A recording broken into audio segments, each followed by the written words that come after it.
Dati kasi ako po'y taga SM. Sales clerk ako doon. Kumbaga, 4 na taon. Ang hirap kasi undergraduate ako. Okay, kumbaga sabi ko, nung hindi ako nakatapos ng pag-aaral, hindi naman pwedeng tatambay lang ako. Kasi one time, nangingi ako ng pera sa mama ko, nakasimangot. Parang ang hirap na everyday mangingi ka lang ng pera, wala ang source of income. So, nag-work ako sa SM. Kaya lang, parang napapansin ko, ang tagal na ng panahon, wala nagbabago sa akin. Dumating yung time na yung escalator na dinadaanan ko, yun lang lagi. 3 taon na, 4 na taon na, wala nagbabago.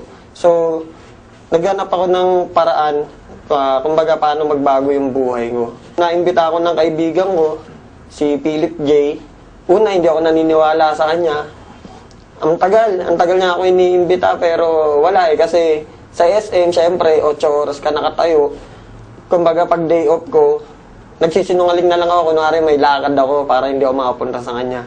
Pero yung time na nakita ko yung negosyo, isa lang sinabi ko, isa lang naisip ko, sayang. Sana pala nung una pa lang, iniimbita niya ako. Kumbaga, sumama na ako. Wala na nasayang na panahon. Kasi may nangyari sa akin, kaya ako kailangan pa ng dahilan para sumama ako sa kanya. Kasi last year, okay, nagka-baby ako. May 20 yun, May 20 sila pinanganak. Kaya lang, wala akong mga pambili ng gamot. Wala akong pang sustento. Kumbaga yun, nawala sila. Okay, nawala sila May 20. Libing nila May 21, yun yung birthday ko. Kaya yun nangyari sa akin. Iniimbitan niya na ako nung before. Hindi ako sumasama. Pero nung nangyari yun, nawala yung 2 kong anak, kambal yun.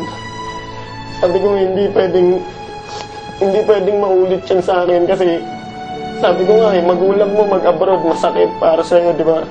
Anak mo pa kaya, ilibing mo sa araw ng kaarawan mo. Sobrang sakit. Sobrang pag naalala ko yun.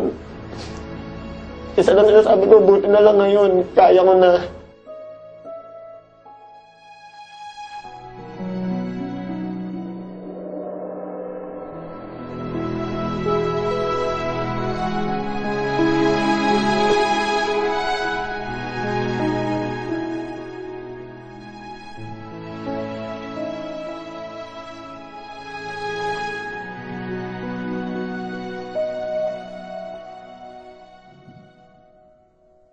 Imagine, pambili nung mga pangangailangan nung kambal ko, hindi ko mabili kasi wala akong pera, wala ako. Kaya ngayon, nandito ako. Sabi ko, hindi na mauulit yun. Kaya ngayon, sumama ako sa V-Mobile para hindi na maulit yung mga dati nangyari sa akin. Alam mo yung walang-wala ka, trinabaho mo, pagsahod mo, bus ka agad, alam mo yun, parang bayad utang lang, trabaho, bayad utang ka, wala nangyayari. Kaya nung dumating yung nangyari sa akin na yun, sobrang sakit. Parang wala akong magawa. Sinabi sa akin ng mga doktor, wala daw pag-asa kasi 16.5 months, pero hindi naman ganun eh. Sinabi lang nila yun para wag akong masaktan. Ngayon, masasabi ko, umikot talaga yung buhay ko. Bawat minuto nung oras ko, bawat segundo, masasabi ko may kwenta na, may sense na. Okay, sa financial, napakalaki. Nabibili ko na yung mga gusto ko. Bata pa ako, naisip ko, ba't ang daming kotse, nakasakay ka sa bus? Ang daming sasakyan, pero bakit pamilya namin wala? Okay, so ngayon, dito sa V-Mobile, kayang-kaya na. Kumbaga, magbibilang ka lang ng ilang buwan. Gusto mo ulit bumili, kayang-kaya mo. Actually, sa buong pamilya ko, natutulungan ko na sila. Dati, mama ko manghiram lang sa akin ng 200. Bukas, sisingilin ko na. Kasi wala ka ng panggastos. Ngayon, bigyan mo 1,000, 2,000, wala na eh. Hindi mo na iisipin kasi laging papasok na yung income sa'yo. Yung father ko, sumali siya nung nakabili na ako ng kotse. Siyempre, mga tao, pati mga kaibigan ko, nung nakabili na ako ng kotse, doon na sila nagsisalihan. Kaya lang, sumali nga sila, pero ang problema, yung time. Sana kung nagsisimula pa lang ako, naniwala na sila sa akin, di sana kasabay ko sila ngayon. Mga tao kasi, mga Pilipino, to see is to believe. Actually, magulang ko, ganun din eh.